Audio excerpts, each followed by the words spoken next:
Merry Christmas. I hope you're having a good Christmas holiday. My name's Phil Winder, and I thought you'd appreciate a little bit of respite from the Christmas festivities with a quick Winder AI webinar. I thought I'd represent Kodit again because it's a really cool project that I've been working on. It's something I've been ticking over for the last few months, and I think it's starting to get to a really interesting place. This is a recorded talk, so please feel free to email me if you've got any questions.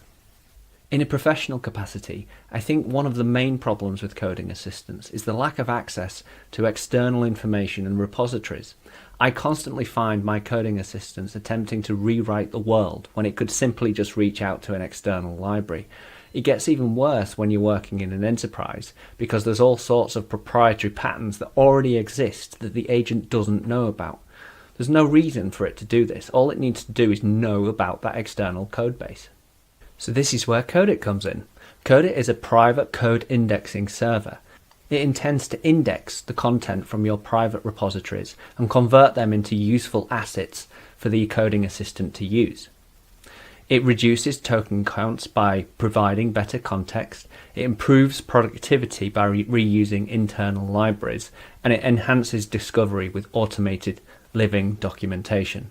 Kodit is built from the ground up to work with Git repositories. We currently support any Git hosting provider in over 20 languages.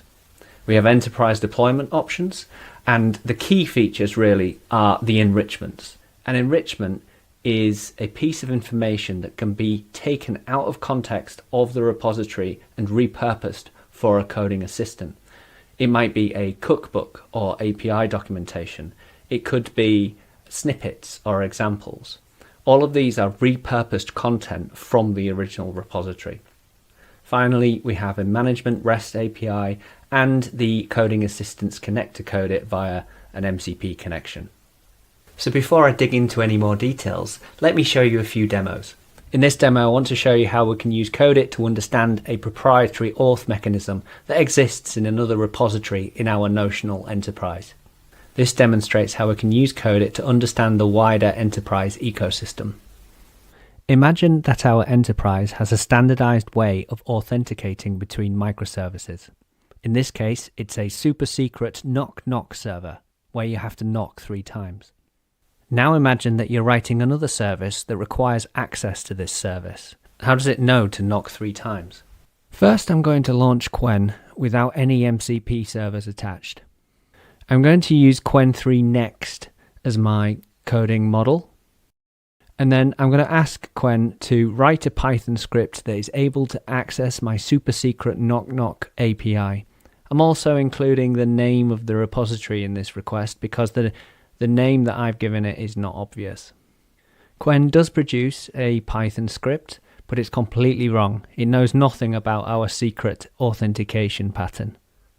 I'm going to remove that file, and this time I'm going to connect Kodit to Qwen via the MCP add command.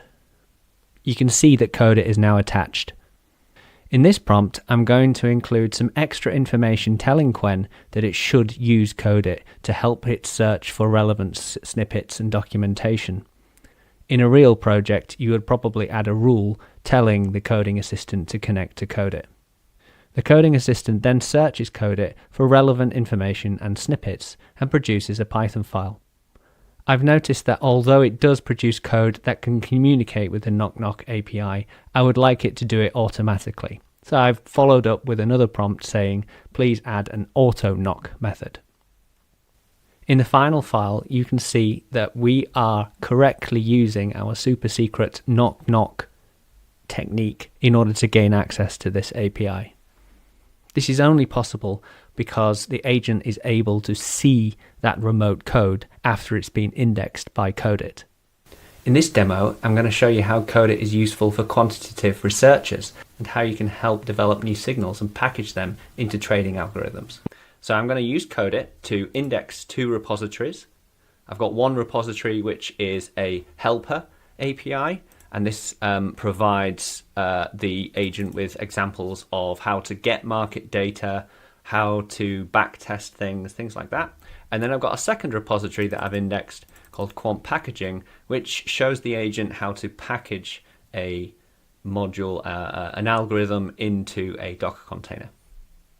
Okay, so I'm going to go to Kilo Code this time, and I'm connected to OpenRouter and GPT OSS 120B. Hi there, can you please use Kodit MCP to help you write a new demo Jupyter notebook? In this notebook, I would like you to pull some Bitcoin data from the last 30 days, write a simple momentum trading algorithm, and then backtest it. Use Kodit to help you and be concise.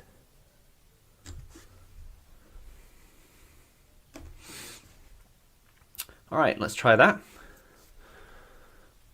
Okay, so it's going to go to Kodit and list what repositories are available, and you'll see that there's 2 branches currently being tracked. And it's decided it would like to get the API docs for which one? For one of the projects, for the quant helper. So this is what the API docs look like. It's basically just a generated Python API documentation for this library. And now it is writing a new file, and we should be able to run that. Oops, didn't like this bit here. Please try again when you're trying to plot the curve. It looks like you're trying to access a field that doesn't exist. Check the API docs again.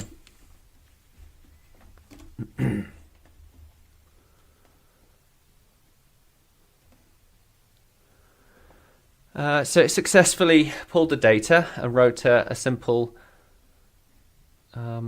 algorithm and then backtested it. But it just failed when it tried to plot the curve. So I'm just going to ask Kilo to try and fix that. This time it's actually used the search endpoint on in Kodit, and it's pulled back a selection of relevant code snippets for that for this query. That's still in JSON actually. I need to improve that. Oops. Okay, so you can see that one of the challenges here is that GPT OSS isn't quite smart enough to follow the format that Kilo expects. So you get these sort of random cut-off messages and problems like this. It's just because the model isn't like perfectly tuned or trained to work with Kilo. Okay, so it's rewritten that again. I need to close this and reopen it because it sometimes struggles to reload the most recent stuff. There we go. Okay, and it's got a simple plot of the equity stuff there. Right, let's go back now. Okay, I like this algorithm. Can you please use Kodit again to find the quant packaging library to help me package this? I'd like you to add another cell to this notebook that writes out the files required for deployment. Okay, so it's just going to go back to Kodit again and double check that it's got access to this, and this time it's getting a cookbook. So the cookbook is basically a getting started guide. It just shows the agent some common example code to do things with that particular library. Okay, and it's managed to pull something there. I'm just going to close this to allow it to write again. Now, now GPT OSS is struggling a little bit with the Jupyter notebook, the IPython notebook syntax with the matching the brackets and things. But it's going to keep trying until it succeeds. Okay, looks like we're nearly there.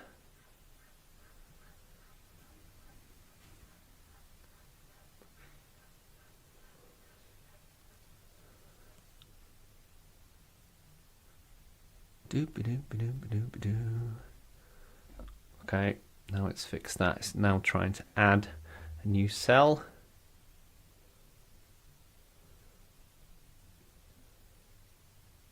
Okay, yeah, it's just writing out the files to the local directory, or it's trying to write some code to inspect it. But once again, you can see that the formatting is totally screwy. So we're just trying to fix this. Come on, I can see the problem. You should be able to see what the problem is.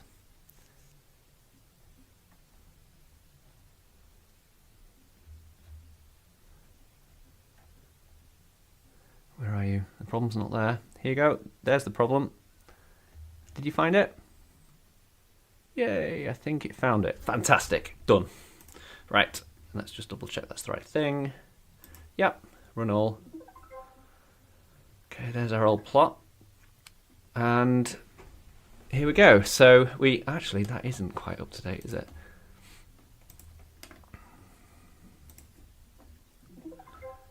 There we go, that's up to date. Right, so we've got some new files here. So we need to cd into a new directory. Is that the right place? No. Where is it? Oh, I think we're already in it.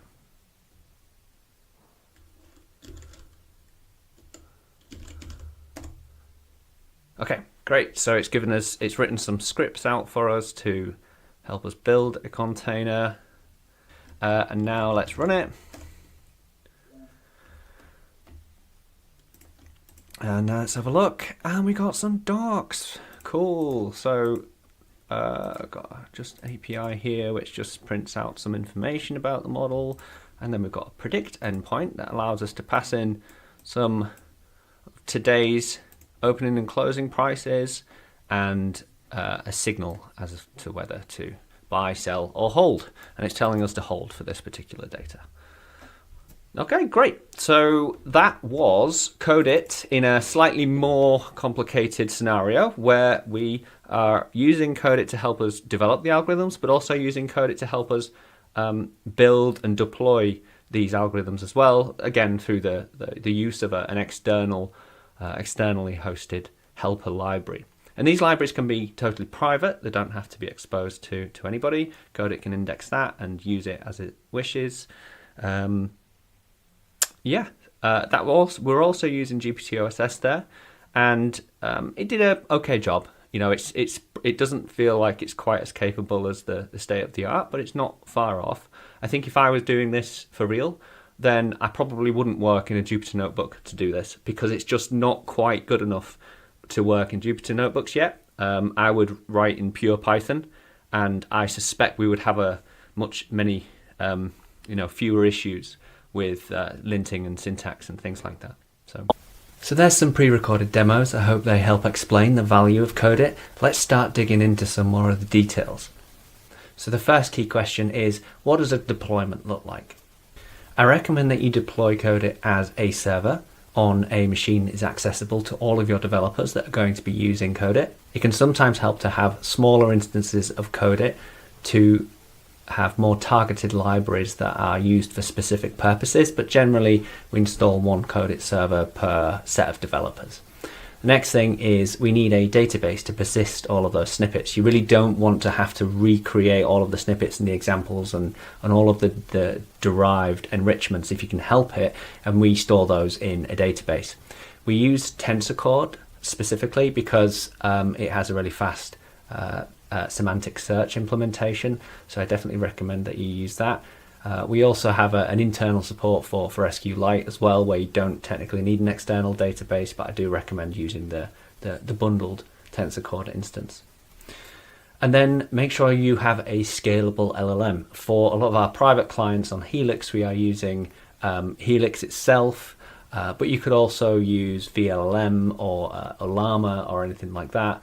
If you are just using this with external repos that you're not worried about sharing your data with, then by all means, use one of the providers like OpenRouter, any OpenAI compatible API.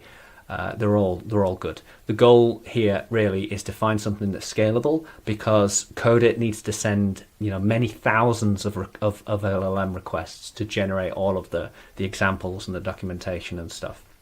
And for Kodit to be able to do the indexing in a reasonable amount of time and generate the enrichments in a reasonable amount of time, we need to scale that out and parallelize it. Okay, once you've got Kodit installed and you can visit the URL of the server, you'll see the API docs, and this is the management API. You can lock this down with an API key, but by default it's open to the world. So what we want to do is to go down to the create repository API and index a repository. So just pass in the Git details of the repository that you're interested in indexing. You can pass in any token here that is needed in order to access this repository. Now you need to add the Kodit MCP server to your coding assistant. The way in which you do that depends on which coding assistant you're using, but generally they're all the same. It's a process of just adding a server with a URL and specifying the streaming HTTP method of MCP communication. Here are two examples for Claude Code and for any VS Code like derivative. When indexing is complete, you'll see a wide variety of enrichments. At the moment we've got support for all of these. They're kind of split into four main categories. We've got development enrichments, which are intended to be used by coding assistants when they are developing a library. So these are like snippets. So for example, if you're within the context of a library that's already indexed, then it can be quite useful to pull out snippets and other parts of that repository so that we can reuse that content, but also you're pulling out snippets from other repositories as well. So for example, if you've got another repository that has already fixed a bug in your enterprise, then you can search for that snippet and implement it in your code base as well. We've then got usage like enrichments, and these are for when Kodit, when the AI assistant, the coding assistant. We also have usage enrichments, and this is when the coding assistant is asking for library information. Basically, it can look up API docs which are automatically generated. It can search for examples. It can look up a cookbook as well. Then we've got a couple of enrichments that are all about the architecture of a particular repository. The physical architecture refers to how things are physically connected in a kind of a monorepo kind of situation. And we've got information about the database schema as well. And then finally, we've got another category called living documentation. And this is still a work in progress, but we're starting to document all of the commits that go through Kodit so that we can show you a nice LLM descriptive picture of what happened over a series of commits. We're going to add this for tags and other things as well. So there's lots more ideas that I have for enrichments. You can see the link here, but if you've got any, then please let me know. I'd be really interested to hear about what enrichments you think would be useful to a coding assistant. So that's it for today. If you'd like to learn more, then you can visit the HelixML website, or you can go to github/helixml/Kodit to learn much more about Kodit. There's an accompanying documentation site as well, which describes all of the installation options and all of the configuration options that you can provide in order to customize your experience. I'd love to hear your feedback on Kodit, so please reach out to me if you have any. And apart from that, I hope you have a good holiday. See you next time. Thanks. Bye-bye.